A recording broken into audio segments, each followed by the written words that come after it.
Friends, we're here to mourn the passing of a dear friend, my hard drive. My hard drive, which contained several YouTube videos in the can, ready to be produced. I'm devastated myself. Over the course of the last 66 to 67 episodes, I've been using foreshadowing and slowly building from one episode to another. And unfortunately, until my friends at the Data Recovery Service can return some of that footage to me, I have to skip ahead a little bit. Suffice to say, for reasons of which will become clear later, I've been working on making porcelain, and in order to make porcelain, I need feldspar. And in order to get feldspar, I've been using Bon-Ami cleaning agent, which contains feldspar, and washing the soap out of it to obtain the feldspar. During the course of that process, I recorded the video you're going to watch today. Thanks very much, and hopefully soon the dead will rise and we can continue back on our merry way. I have some early results from my first attempts to make porcelain. This is actually my second one. If you listen, it's got a good sound to it. It's much lighter than the clay stuff. So I want to scale up, but I have issues. I did manage to come up with some other clay so that I don't have to use the stuff that I saved for sticking up my tuchus. And my sand is just a matter of putting it in the ball mill and letting it run for a bit. My real issue is the feldspar. That stuff's hard to come by. My first search for feldspar really only turned up one source, and it's not new. You've seen it already.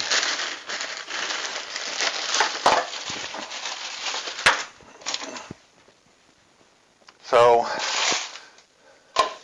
each of these cans cost me about $1, and it appears to be good for about 2, maybe 3 porcelain objects.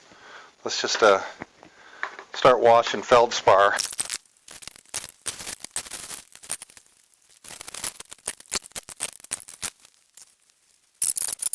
Here's my 12 cans of theoretical feldspar the day after I started washing them. And there's a couple disturbing things. The first thing is that the first time I washed this feldspar, there was floating scum all along here, which was the soap that the product was made from. And the second thing is that the stuff on the bottom was a lot whiter. So anyway, here's my product. And trusted since 1886, cleans without scratching, hasn't scratched yet. But then when we look, it says that my good friend contains limestone. Where does it say it? Do not use on windows. Made with limestone, feldspar, surfactant, soda ash, and baking soda. Limestone, surfactant, feldspar, soda ash, and baking soda. As opposed to the 1886 version, which contains soap and feldspar only. So the first thing I will point out is that soap is a surfactant, but a surfactant is not soap. This isn't soap, this is some kind of detergent. And it's got limestone and baking soda in it. So in other words, I have literally no idea how much of that stuff down there is actually feldspar. I'm going to have to find out. Here's my not so good friend undergoing its third washing. There's obviously still some detergent left in that. But here, let's go back to that luscious 1886 formula goodness. We'll see if we can get some soap and feldspar rather than surfactant, feldspar, and other.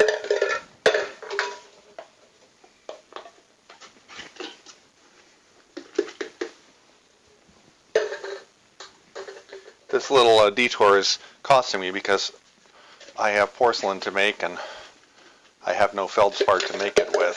So I'm mildly perturbed at the moment by my friends from Bon-Ami. Here we are about an hour and a half after I dissolved all that Bon-Ami, and you can see the difference between soap and a surfactant, because here's what soap does.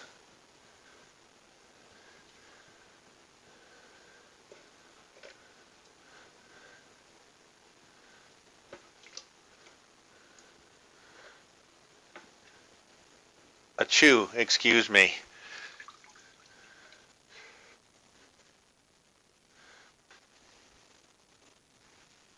I don't know why I'm picking it up, but then again, I don't know why I do most of what I do.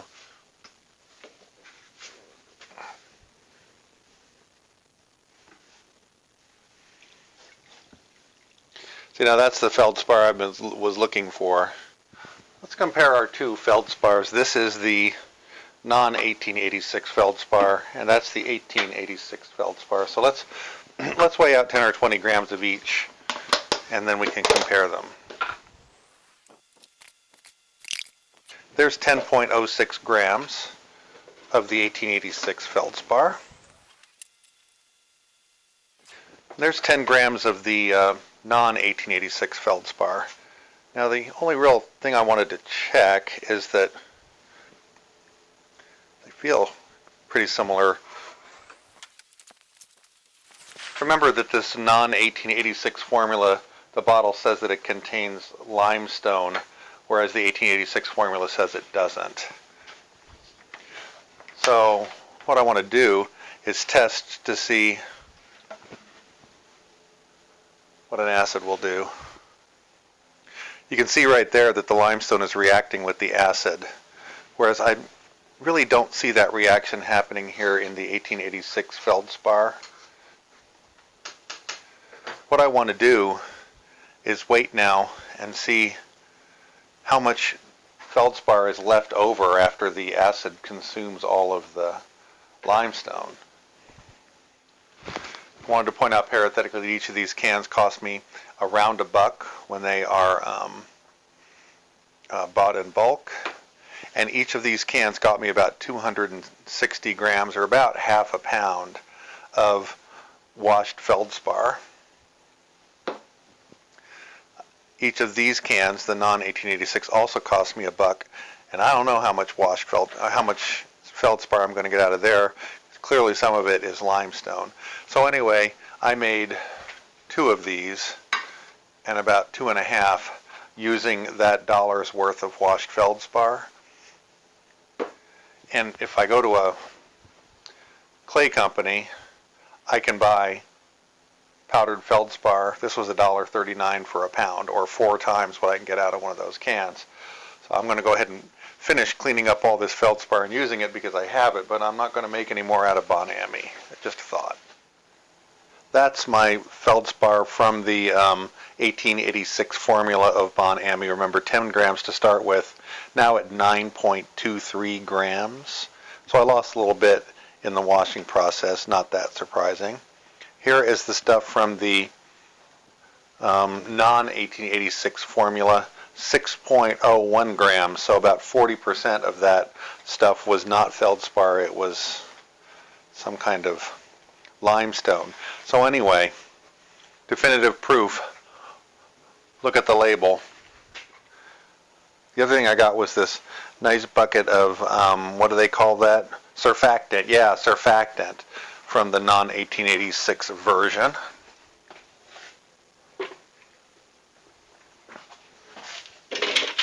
Compare that to what I get from the 1886 version, which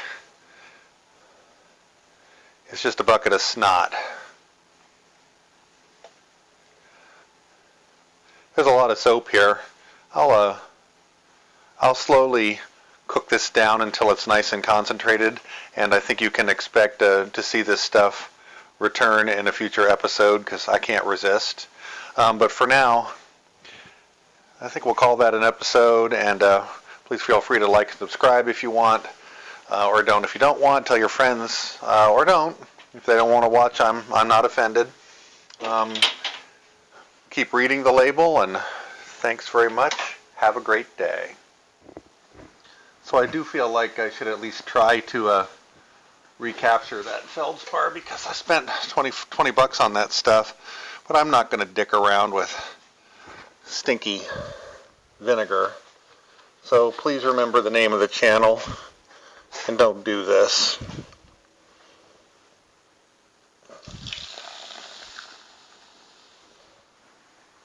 Bye bye, guys. This is the feldspar from my 1886 formula of Bonami. It's still wet, but coming along. This is the bucket of my non-1886 formula. I just finished titrating that with a gallon of muriatic acid, which is hydrochloric acid. I put a gallon of hydrochloric acid in that, and I titrated it with hydrochloric acid until I ran out, and it had not finished converting. That's 1,260 grams of hydrochloric acid, which is 35 moles of hydrochloric acid. 35 moles of calcium carbonate to neutralize that muriatic acid is 3.5 kilograms. So a lot. 6 pounds of limestone that I neutralized with that bottle of muriatic acid. Didn't quite finish. I'm wondering if I'm going to have any product left at all. Anyway, I'm just going to call that one an episode and worry about it later.